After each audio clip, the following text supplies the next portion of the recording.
My name is Vizira. I am 34 years old, and I live in San Diego. I have a quiet life that moves slowly and steadily.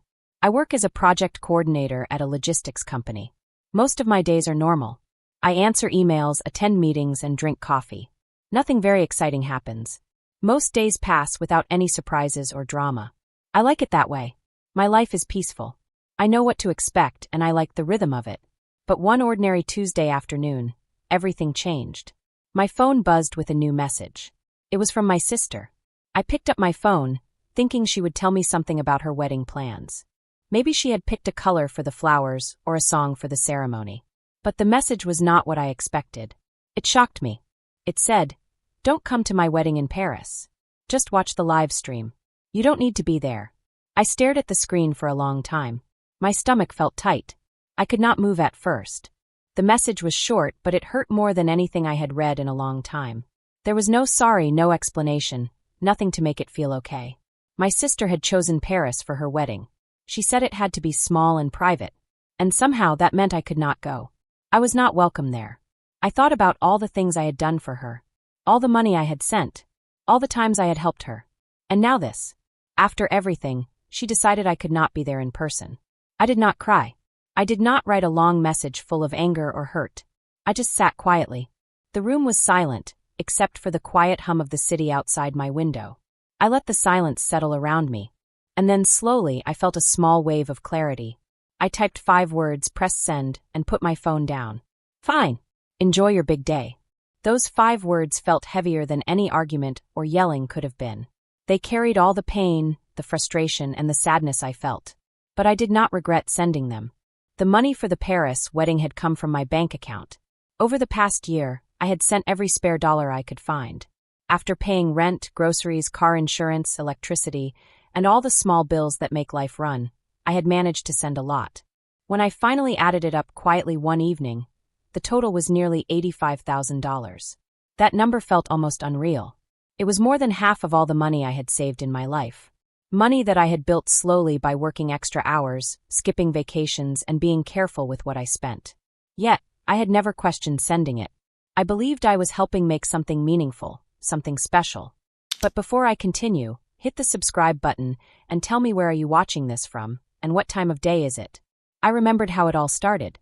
My little sister Leora had first talked to me about a Paris wedding over a late-night phone call more than a year ago.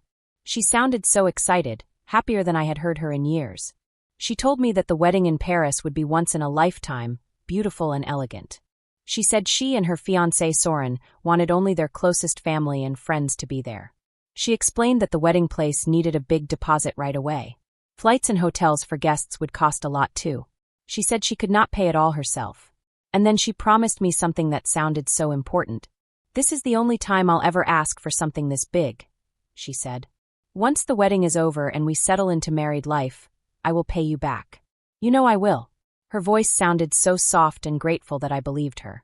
I told myself that helping her create a perfect day was worth it, even if it meant my own savings would shrink a little. Those words echoed in my head now, as I sat staring at my bank statements on my laptop. I remembered every single transfer I had made for her wedding. I remembered the exact dates and amounts. $25,000 for the venue deposit. $18,000 for catering and flowers. $12,000 for the photographer she absolutely had to have. The rest was sent in smaller amounts for flights, hotel rooms, and other fees she said were necessary. Every time I sent her money, she thanked me a lot. She sent me pictures of mood boards, flowers, and venues. She promised she would pay me back once the wedding was done. I believed her every single time. But then the memories of the past came flooding back. This was not the first time she had asked me for money. Years before the wedding plans, she had asked me for $9,000 to cover a down payment on a car for a new job. She paid back only $2,000 before the job did not work out and the car was taken back. Then there was the $15,000 she asked for when she wanted to move into a nicer apartment downtown. She said it would help her career. I sent the money. She signed the lease. 3 months later, she broke the lease because she wanted a change. I had to pay the early termination fee. Another time, she requested $8,000 for a month-long trip to Europe with friends. She said it was important for her to take a break after a stressful year. I transferred the money. She posted beautiful pictures online. and she never paid me back. Every single time, the story was the same. There was urgency in her voice. She thanked me a lot. She promised to pay me back. And then silence. No repayment. Eventually, a new reason would appear for why she could not pay. Now, sitting there with the bank statements in front of me, the full truth hit me. I had not been helping my sister build her future. I had been paying for a lifestyle that never included returning what I gave. And now, after all the money, she sent that message. After every dollar I had worked hard to save and send her, she decided I did not need to be at her wedding. Watching on a screen was enough. The exclusion hurt more than the money. It made me feel like my presence was optional, but my wallet had been essential. My chest felt heavy. I closed the laptop and walked to the window. I looked outside and let the weight of the situation press against me. For the first time, I admitted to myself that continuing like this would only hurt me more. Something had to change, and it had to happen soon. I could not keep pretending the pattern would fix itself. The next morning, I went to work early. I arrived before most of my co-workers had finished their first coffee. I wanted to keep my routine, even though a storm of thoughts and emotions was brewing inside me. The printers warmed up, keyboards clicked, and the office slowly came to life. I sat at my desk, opened my laptop, and started reviewing project timelines, pretending that everything was normal. I answered emails, joined the morning stand-up meeting, and nodded along with updates about deadlines. On the outside, I looked normal. On the inside, though, I kept thinking about the message, the money, and the betrayal I had ignored for so long. Delina, my coworker and best friend, noticed the change in me almost immediately. She walked past my desk with her usual cup of tea, paused when she saw my face, and leaned against the partition. She quietly said, "You look like you haven't slept since yesterday. Want to talk about it?" Her voice was soft. There was no pressure, only an invitation. I nodded and said yes. We went to a small conference room down the hall and closed the door. I whispered everything to her. I told her about the message from my sister, the total money I had sent for the wedding, and all the previous times she had borrowed money and never paid me back. Delina listened quietly. Her face shifted from surprise to steady understanding. She did not interrupt. She let me tell the whole story. When I finished, she leaned forward and spoke carefully. "Vizira, you've been carrying this alone for too long. She took your money, and now she's taking your place at her own wedding. That's not family. That's using someone. You don't have to keep being the one who gives everything and gets nothing back. Protecting yourself is not selfish. It's necessary." Her words felt gentle but firm. They cut through the fog of guilt I had been carrying. She did not tell me exactly what to do next. She just reminded me that I had a right to protect myself. The conversation lasted less than 15 minutes, but it gave me the push I had needed. During lunch, while everyone else went out to eat, I stayed at my desk. I dialed the bank's customer service line. The hold time was short. When a representative answered, I explained the situation calmly and clearly. I told her that the account in question was a joint payment account I had opened specifically for wedding expenses, but all the money in it was mine. I asked if I could freeze the remaining balance, so no more money could be taken until I decided what to do. The representative told me I could. Since I was the primary account holder, I had the authority to freeze it. She asked me a few security questions, verified my identity, and froze the account in real time. Within 10 minutes, I received an email confirmation. The account was now frozen. No outgoing transfers could happen until I personally lifted the hold. When I read those words, a strange calm washed over me. It was the calm that comes when you stop waiting for someone else to do the right thing. I logged out of the banking app, closed the email, and went back to work. For the first time in a long time, I felt like I had taken control of the situation. The rest of the afternoon went by quietly. I sat at my desk, staring at spreadsheets and clicking through conference calls. My mind was somewhere else, but nobody knew. No one else knew what I had just done. For the first time in a very long time, it didn't feel lonely. It felt strong. I felt a kind of power that was new to me, even though it was quiet and small. When I finally got home that evening, I walked in slowly. I dropped my bag by the door. Then I sank down onto the sofa. The same mug of coffee I had carried from the kitchen sat on the arm of the sofa. I hadn't touched it all evening.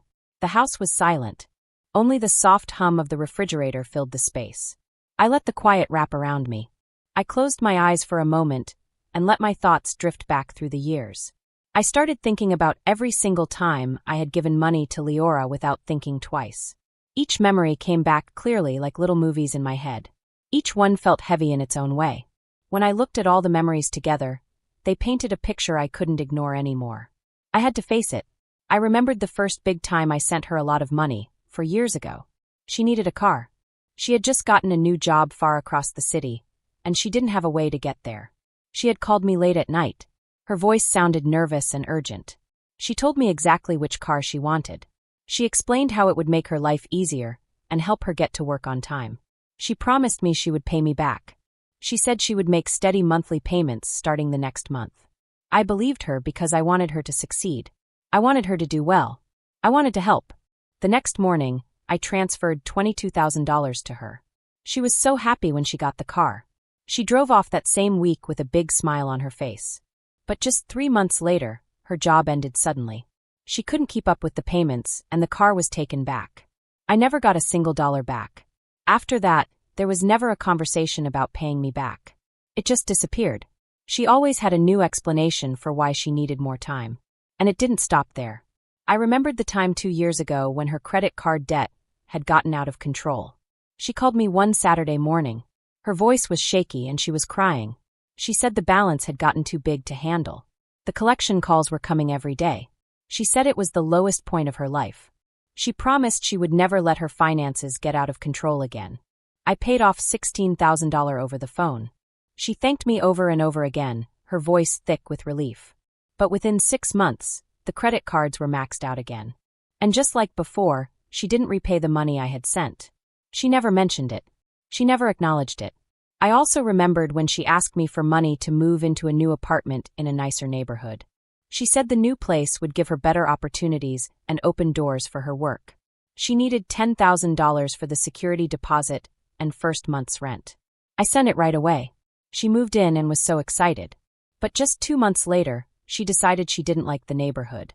She broke the lease and lost the whole deposit. When I gently mentioned that she should pay me back, she got defensive. She said life had been too hard, and I should understand. Just like before, the money disappeared, and I didn't hear about it again. Another memory came back from 18 months ago. Leora had planned a month-long trip to Europe with her friends. She said she really needed a break after years of hard work. She promised it would be a one-time indulgence. She asked for $11,000 for flights, hotels, and food. I sent it without hesitation. She came back with hundreds of photos and stories of her adventures. But she never repaid me. And every time I brought it up, she would change the topic. She would remind me how important that trip was for her happiness. One memory after another came rushing back.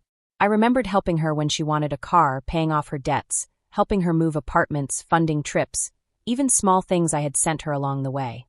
And as these memories replayed in my mind, I felt a deep sense of shame.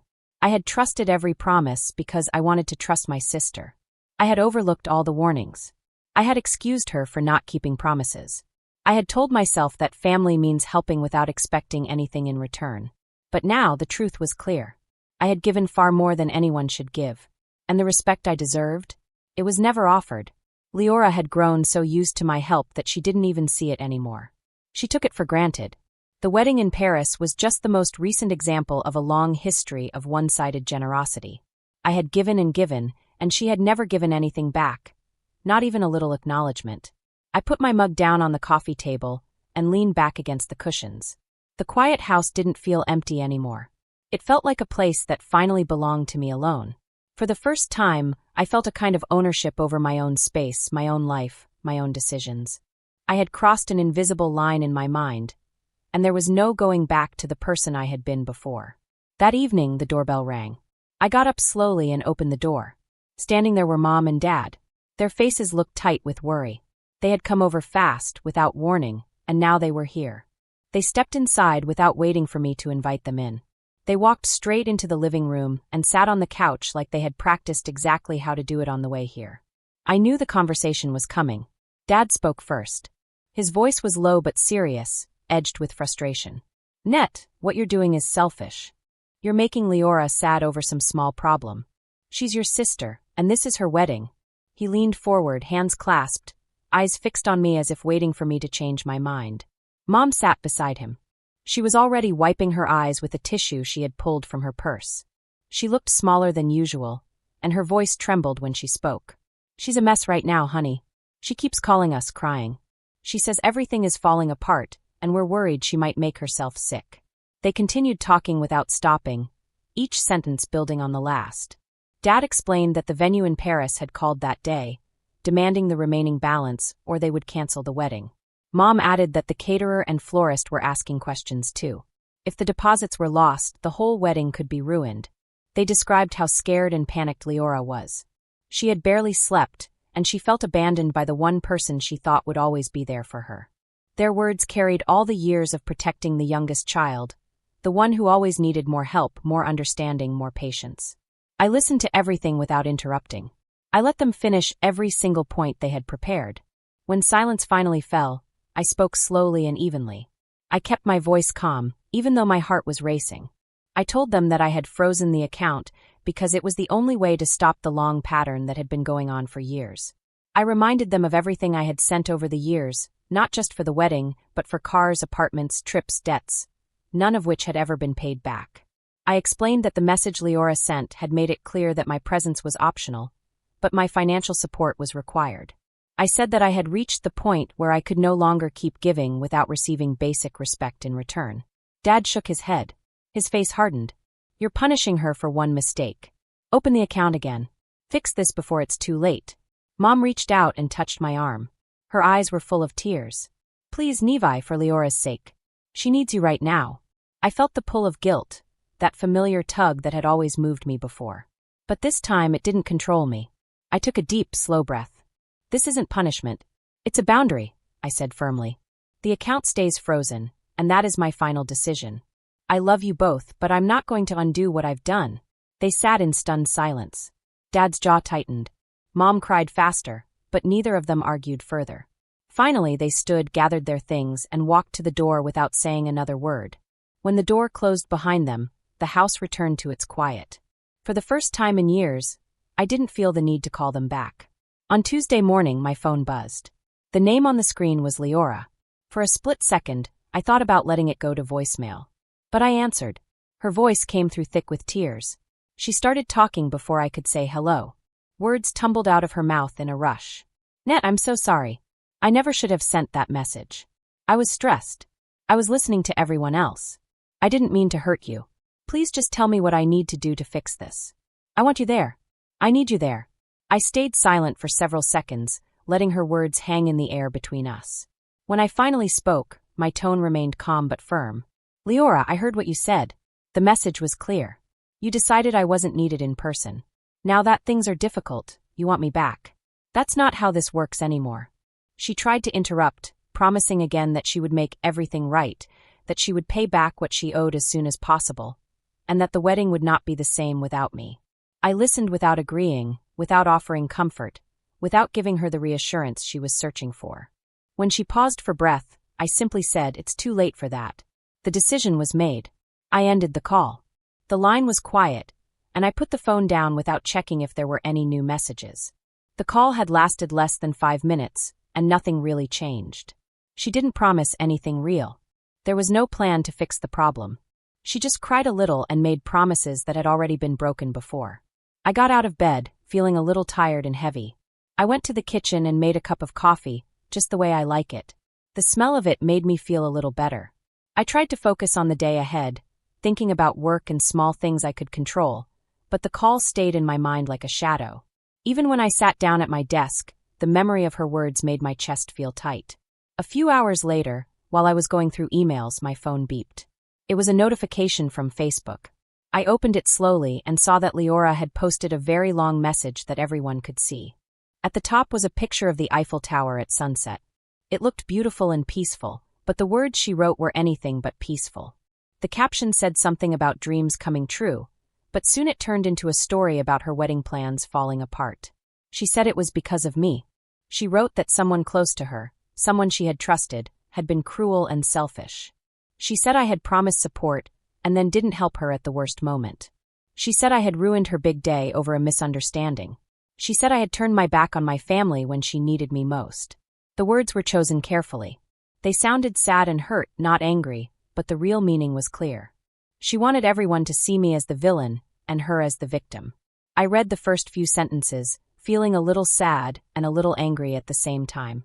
Almost immediately, people started commenting on her post. Friends from high school, cousins we hadn't spoken to in years, and even some mutual acquaintances from work left messages of support. They wrote things like, "That's awful. You deserve better. Family should be there no matter what.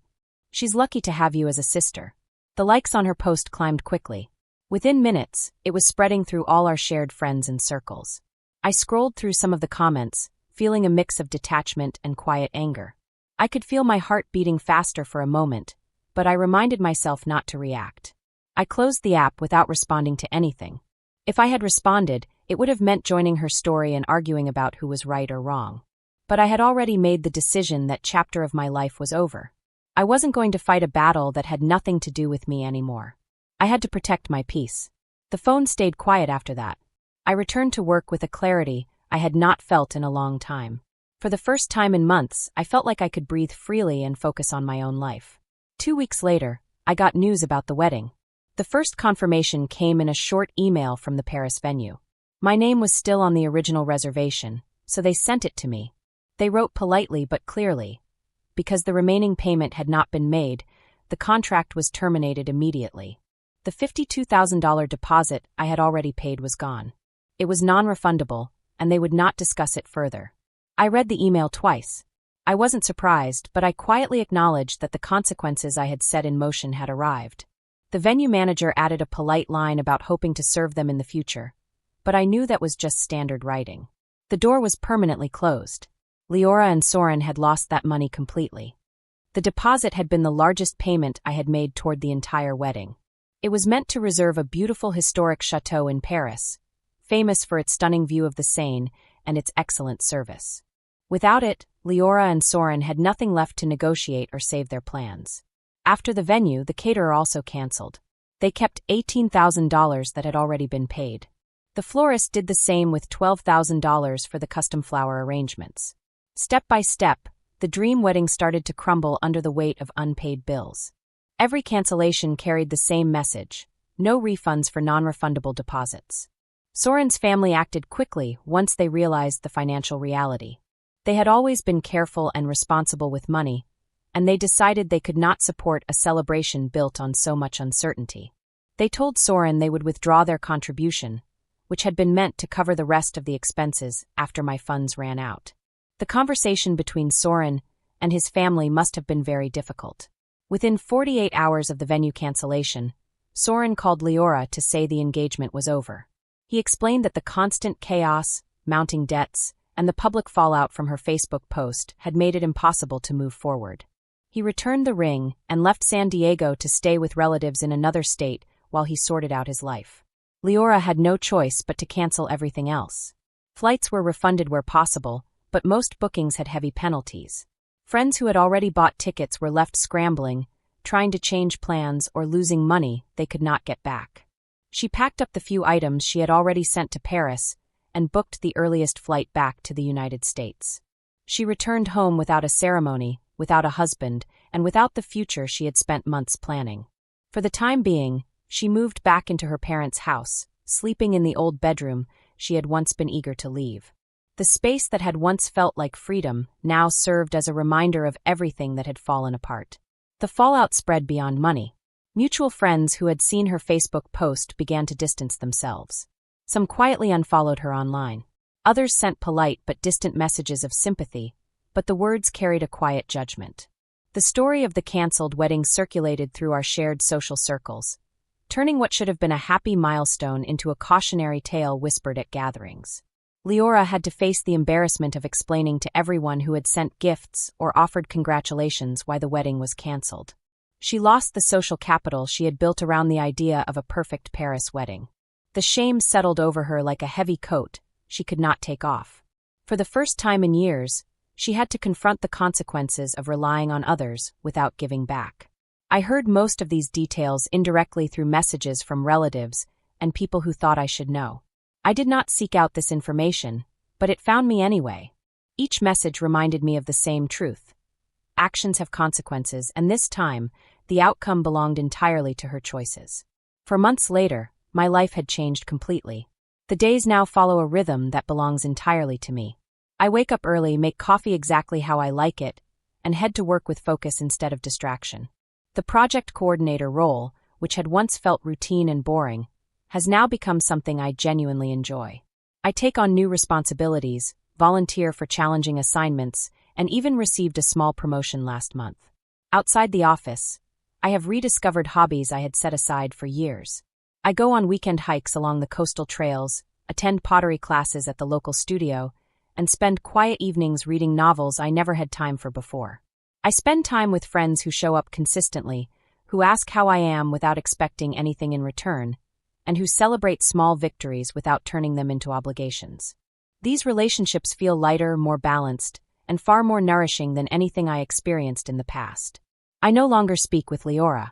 There are no calls, no messages, no occasional check-ins to see if things have improved. The same goes for my parents.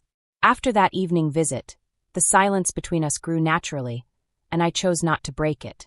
I did not block them or announce a permanent cutoff. I simply stopped reaching out and stopped responding when they tried.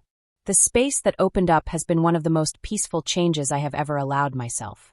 There is no more tension waiting for the next request. No more guilt over saying no. No more wondering when the next promise will be broken.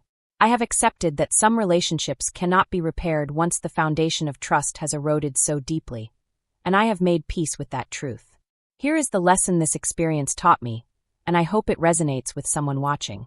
Family is not defined by blood alone, nor by how much you give without question. Real love, the kind that lasts, requires mutual respect, accountability, and reciprocity. When someone takes without giving back, when they make your presence optional but your support mandatory, it is not love, it is convenience. You are allowed to set boundaries even with the people closest to you. Protecting your own peace is not selfish. It is necessary. Sometimes the hardest thing to do is walk away. But it is also the moment when you finally start living for yourself instead of for the approval of others. To everyone who stayed until the very end of this story, thank you from the bottom of my heart. It means more than I can say that you gave your time and attention to something so personal. I appreciate every view, every like, and every moment you spent listening. Your support reminds me that sharing these experiences connects us in ways I never expected. Life goes on. The days are quieter now. I can think, breathe, and feel without the weight of others' expectations on me. I have learned that peace is more valuable than approval, that boundaries are not walls, and that self-respect is a treasure. This lesson, though learned in a painful way, has made my life richer, freer, and happier than I ever imagined it could be. I wake up, drink my coffee, look out the window, and smile at the little things. A bird singing, sunlight on the desk, the smell of the ocean from the trail I will hike later. Life feels full, even when it is quiet. I have learned to take care of myself first, to value people who value me, and to let go of those who only bring chaos. And now, I live my days for myself, for the people who truly care, and for the moments that bring real happiness. I have learned that letting go is not losing. It is gaining a life where peace and joy are possible.